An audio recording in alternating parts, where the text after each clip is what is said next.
Welcome to VSP News from Coleman's Corner. I am your host, David A. Coleman, the editor of Fleet Maintenance Magazine, the only publication that is all maintenance, all management, all vehicle classes, all the time.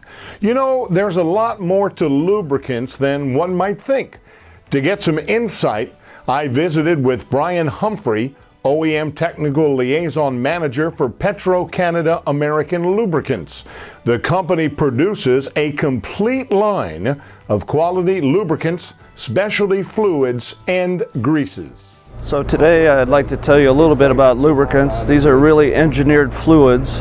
You need to pay attention to the application, the equipment, what the manufacturer's called for, the temperature conditions you're going to be using that equipment, and get the right specification for the oil or grease, whatever it is, such that your equipment will function properly.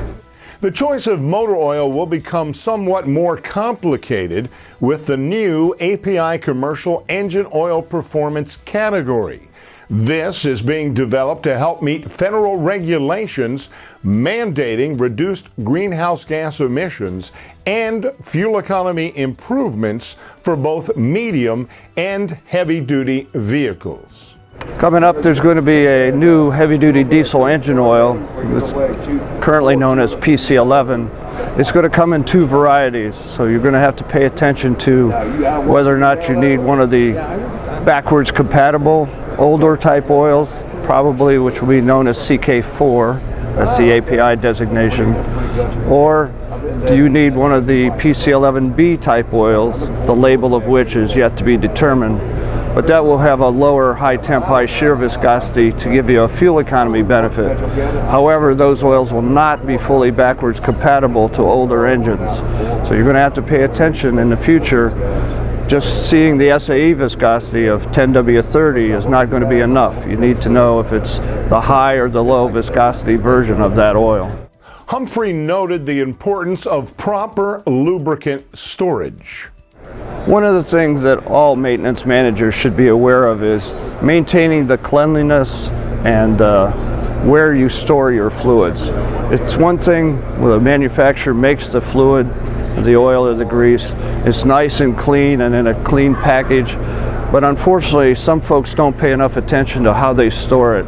And sometimes in the winter weather you have drums sitting outside straight up and down, water sits on the top of the drum or snow, and when that drum breathes and lets air out, it'll suck in moisture, and the next thing you know, your drum of brand new oil has got water in it, and that's really not going to work very well as a lubricant. So pay attention to how your oils and greases are stored, because you can really inflict damage before you've even got it installed in the equipment. I was surprised to learn that counterfeiting is also a problem with lubricants.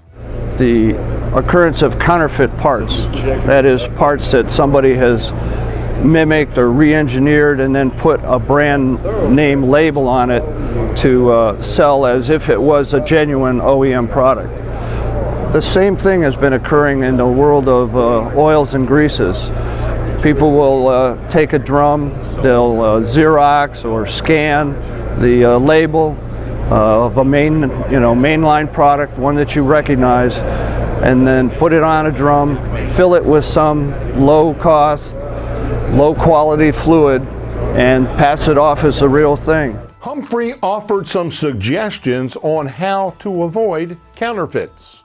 The way to avoid the issue, for the most part, with counterfeit products, fluids, is be sure you're dealing with reputable people, folks that you've known and trusted, that seem to be working above board. If it's a really low-cost product, probably it's not the real thing.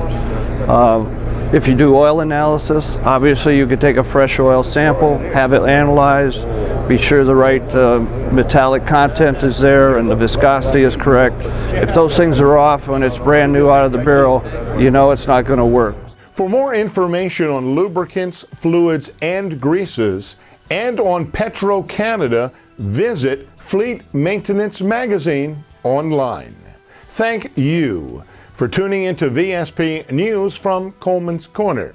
I am your host, David A. Coleman, the editor of Fleet Maintenance Magazine, the only publication that is all maintenance, all management, all vehicle classes, all the time. Until our next broadcast, keep up to date with what is going on in our industry by visiting Fleet Maintenance Magazine online.